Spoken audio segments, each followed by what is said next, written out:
Well अभी के time पे अगर देखा जाए तो रामायण के साथ जो सबसे बड़ा नाम एसोसिएट किया जा रहा है वो है नमित मल्होत्रा का।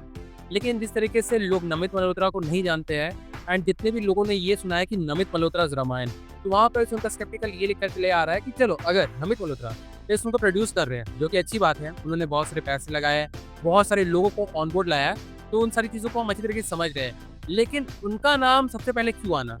क्या इसके पीछे मतलब इस फ़िल्म को बनाने की ज़िम्मेदारी भी नमित मल्होत्रा पे है? नहीं ना। फ़िल्म को बना रहे हैं नितेश तिवारी, फ़िल्म में एक्ट कर रहे हैं यश, साई पल्लवी, रणबीर कपूर, ऐसे कई सारे एक्टर्स। लेकिन फ़िल्म के सबसे पहले नाम में अगर हम देखने जाएँ तो वहाँ पर आता है नमित मल्होत्रा। तो अगर देखा जाए तो ये किसी न किसी तरीके से नमित मल्होत्रा की नार्सिसिस्टिक साइड जो है ना, उसे दिखा रहा है। बट इससे पहले आपको जजमेंट पास करूँ, मैं ये कहना चाहता हूँ ये मेरा अपना ओपिनियन नहीं है। कई सारे लोग ये बात कर रहे हैं कि अगर नमित मल्होत्रा रामायण को प्रोड्यूस कर रहे हैं तो ऐसी बात थोड़ी है कि किसी फ़िल्म को फाइनेंस ही करना सब कुछ होता है। एक्चुअली फाइनेंस करना कुछ भी नहीं होता है। अगर कुछ मैटर करता है तो वो होता है कि फ़िल्म को किस तरीके से बनाया जा रहा है, क्या हाव-भाव है, ये सारी चीज़ें। तो चलो मैं इन सारी बातों पे एग्री कर देता हूँ। लेकिन इस बात को कोई नहीं देखना चाहता है। यहाँ पर लोग ये कह रहे हैं कि अगर फ़िल्म खराब होगी ना तो गाली सुनने को मिलेगा नितेश तिवारी को और सुनने को मिलेगा रणबीर कपूर को और सुनने को मिलेगा यश को। लेकिन इस बात पे कोई ध्यान नहीं दे रहा कि अगर अभी के टाइम पे सबसे ज़्यादा नाम अगर किसका लिया जा रहा है तो वो नमित मल्होत्रा। तो अगर फ़िल्म खराब निकलेगी तो वहाँ पर भी उन्हीं लोगों का नाम लिया जाएगा। लेकिन सामने कई सारे लोग ये भी कहते हैं कि अगर आप देखो तो जो प्रोड्यूसर्स थे, जिन्होंने आदिपुरुष को बनाया था, वो थे टी सीरीज़ वाले। लेकिन जब उस फ़िल्म की बुराई निकलना शुरू हुई, तो किसी ने भी टी सीरीज़ को गाली नहीं दिया। लोगों ने ओम राउत को गाली दिया, प्रभास को गाली दिया, मनोज मुंतशिर को गाली दिया, लेकिन किसी ने कभी भी टी सीरीज़ के खिलाफ कभी कुछ नहीं कहा। तो देखो यहाँ पर मैं एक बात बोलना चाहूँगा, आपको ये स्टेटमेंट याद है? मेरी माँ आई आई से जब भी रामायण का खेल होता है तब हनुमान जी देखने आते हैं। Keep one seat for our Hanuman ji. अच्छा, अगर आप इस चीज़ को भूल गए हो, तो क्या आपको ये स्टेटमेंट याद है? तो जब फ़िल्म के रिलीज़ होने से पहले लोग इस तरह की बकचोदी वाली बातों को कहे जा रहे थे, तो फ़िल्म के रिलीज़ होने के बाद गाली किससे पड़ेगी? इन्हें ना, ना कि टी सीरीज़ को। टी सीरीज़ ने तो सामने आके ऐसी-ऐसी बातें नहीं बोली थी। तो चलो, अगर उसी सिनेरियो को यहाँ पर अगर आप डालो, तो यहाँ पर जितनी भी बातें कही गई है इस फ़िल्म को ग्लोबल स्केप ले जाने की, फ़िल्म के बजट के अराउंड, फ़िल्म में किन-किन चीज़ों को ऑन बोर्ड लाया जा रहा है, उन सारी चीज़ों के अराउंड नमित मल्होत्रा ने ही अपना बयान दिया है। तो अगर फ़िल्म खराब होगी, तो उसके लिए भी नमित मल्होत्रा को ही गाली दिया जाएगा। क्योंकि पूरी की पूरी जो भी इसका बोझ है, वो उन पर ही है कि उन्होंने डायरेक्टर्स बुलाया, उन्होंने मल्टीपल आर्टिस्ट को यहाँ पर इन्वॉल्व करवाया, उन्होंने पैसे लगाए हैं, तो इसलिए इसको कहा जा रहा है नमित मल्होत्रा's रामायण। लेकिन पता नहीं क्यों लोगों के दिमाग में ये चीज़ आ रही है कि फिल्म जब फ्लॉप हो जाएगी तो नमित मल्होत्रा अपना नाम पीछे खींचेंगे, बिल्कुल भी नहीं। नमित मल्होत्रा ने जिस तरीके से मार्केटिंग टीम के सामने अपने आप को सबसे आगे रखा है, तो फिल्म के खराब निकलने के बाद मतलब अगर फिल्म खराब निकल गई, तो गाली भी उन्हीं सुनने को मिलेगी। एंड आप मुझे एक बात बताओ, ठीक ना? आप एक फ़िल्म को लेकर बहुत एक्सट्रीम लेवल तक डेडिकेटेड हो, मतलब आपने भर-भर के पैसे दिए, ठीक ना? आपने ऐसे-ऐसे लोगों को ऑन बोर्ड लाया है, जो इंडियन सिनेमा में कभी भी देखने को नहीं मिला था। तो आप चाहोगे ना कि अगर आपने इस तरीके से फ़िल्म को बनाने में मेहनत की है, मतलब डायरेक्शन वाले थ्रू की नहीं, लेकिन फ़िल्म को फाइनेंस करना, फ़िल्म के बाकी सारी चीज़ों पे ध्यान देना, अगर उन सारी चीज़ों पे आपने अलग से मेहनत की है, तो आप चाहोगे ना कि फ़िल्म में आपका नाम भी पता चले, मतलब लोगों को पता चले कि इस फ़िल्म के पीछे आपकी भी मेहनत है। तो उस चीज़ में गलती क्या है?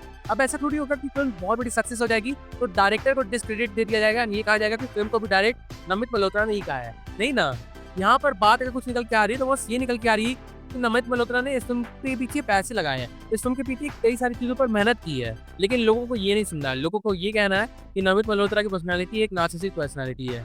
पर चलो ये तो उनका अपना ओपिनियन है।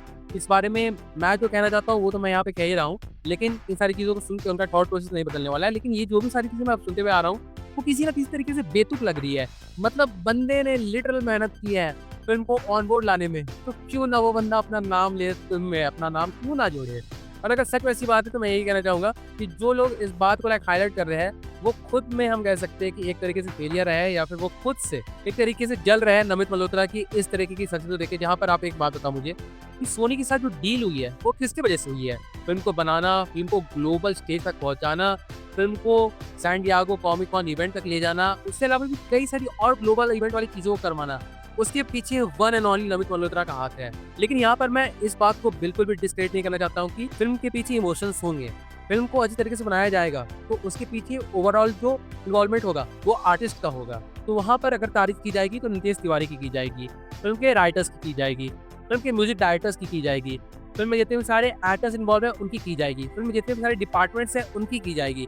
ना कि ये बोला जाएगा कि नमित मल्होत्रा ने फिल्म को डायरेक्ट कर दिया है, ना कि नमित मल्होत्रा ने फिल्म को लिख दिया है, ना कि नमित मल्होत्रा ने फिल्म में म्यूजिक दिया है। हाँ, अगर ओवरऑल निकल के आए तो उसमें नमित मल्होत्रा को बिल्कुल क्रेडिट दिया जाएगा। एंड जैसे मैंने कहा कि अगर फिल्म खराब निकल गई तो गाली भी दिया जाएगा। और अगर ऐसा होता, मतलब जिस तरीके से मुझे सुनने को मिला है कि नमित मल्होत्रा एक कंप्लीटली मनी माइंडेड इंसान है, ठीक ना, तो उन्होंने रामायण को ऐसे किसी हाव भाव के लिए या फिर इमोशनल बैक के प्रोड्यूस नहीं किया है। उसके पीछे भी उनकी बहुत बड़ी स्ट्रैटेजी है। लाइक जब रामायण को ऑफिशियली अनाउंस किया गया था तो उनकी जो कंपनी है डीन है या जो भी कंपनी उसकी पेरेंट कंपनी है उसके स्टॉक्स जो है ना वो ऊपर चल गए थे। और सेम ऐसा ही हुआ था जब रामा का टीजर आया था। तो मुझे एक बात बताओ, अगर इन सारी चीज़ों के चलते नमित मल्होत्रा की कंपनी के स्टॉक्स ऊपर गए हैं तो ये किस तरीके से ये बता देता है कि नमित मल्होत्रा ने इस फिल्म को सिर्फ और सिर्फ पैसे के लिए बनाया है। मतलब ये भी एक तरीके से आदि पुरुष की ही तरह एक स्कैम है, एक लिटरल स्कैम है। और अगर ये स्कैम होता तो मैं ये कह सकता हूँ, फॉर श्योर कह सकता हूँ कि नमित मल्होत्रा की कंपनी ने अच्छे खासे पैसे जनरेट कर लिए है। तो ग्लोबल स्टेज पे जाके अपना नाम जोड़ देना चाहिए, ठीक ना। एंड उस फिल्म को हर उस जगह पहुंचाना जहां तक आज तक बॉलीवुड की फिल्में नहीं पहुंच पाई है उतनी high level and high hype के साथ। और अगर इसी का रिजल्ट उन्हें मिल रहा है, मतलब रामायण अनाउंस हुई तो उनके स्टॉक्स ऊपर गए, रामा का टीजर आया तो उनके स्टॉक्स ऊपर गए। तो अगर इस चीज़ से उन्हें पैसे के फायदे हो रहे हैं तो उसमें गलत क्या है? मतलब लोग एक तरीके से कम्युनिस्ट विचारधारा को फॉलो कर रहे हैं। मुझे एक तरीके से बता दो तो ये चीज़ नहीं ना। तो एट दी एंड बात यही है, फिल्म अच्छी निकली नमित मल्होत्रा की भी तारीफ होगी, फिल्म खराब निकली तो नमित मल्होत्रा को भी गाली पड़ेगी। As simple as that. ऐसा नहीं है कि रामायण बहुत बड़ी हिट हो गई तो उसके बाद अगर हम IMDb पे जाएंगे या फिर गूगल पे जाएंगे एंड रामायण को सर्च मारेंगे तो वहाँ पर हमें सिर्फ और सिर्फ नमित मल्होत्रा देखने को मिलेगा। मतलब directed by Namit Malhotra, written by Namit Malhotra, music compose by Namit Malhotra, etcetera etcetera. तो इन सारी बातों को लिटरल क्यों लेना? मतलब मैं इस चीज़ का जवाब अभी तक खोज रहा हूँ। और ये कोई नई बात नहीं है, जब से रामायण को अनाउंस किया गया ना तब से मैं इन सारी बातों के अराउंड कुछ ना कुछ टिप्पणियां सुनते हुए आ रहा हूँ। एंड मैं सच में इन सारी चीज़ों के बारे में एक वीडियो बनाना चाहता था, लेकिन अब जब रामायण का ऑफिशियल ट्रेलर आ गया एंड ऑफिशियल इंग्लिश ट्रेलर भी आ गया उसके बाद से ये सारी चीज़ें और भी ज़्यादा तेज हो गई है। एंड फाइनली मुझे भी इस पर एक वीडियो बनाना पड़ा। पर खैर छोड़ो, ये जो भी बातें मैंने इस वीडियो में कही है, नमित मल्होत्रा के अराउंड, रामायण के अराउंड, रणबीर कपूर के अराउंड, यश के अराउंड, जिन भी सारी चीज़ों के अराउंड, वो मेरा अपना एक पर्सनल ओपिनियन है। अगर इस बारे में आपका भी कुछ सोचना है जो कि ऑफकोर्स हो गई होगा तो उससे आप कमेंट सेक्शन में लिखकर जरूर से बताना, क्योंकि मैं जानना चाहता हूँ कि इस चीज़ को लेकर आपके थॉट किस तरीके के हैं। आप नमित मल्होत्रा के फेवर में है, उसके अगेंस्ट में है, या फिर आपका कोई बहुत ही डिफरेंट टाइप का ओपिनियन है। So do drop your views in comment section, क्योंकि मैं जेन्युइन जानना चाहता हूँ कि इस चीज़ को लेकर आपके थॉट किस तरीके के हैं। तो yes, again do drop your views in comment section. और हाँ, फिर मैं वही कहूँगा कि बाकी वीडियो के लिए मिलते हैं बहुत जल्द एक और नई वीडियो के साथ। तब तक के लिए बाय।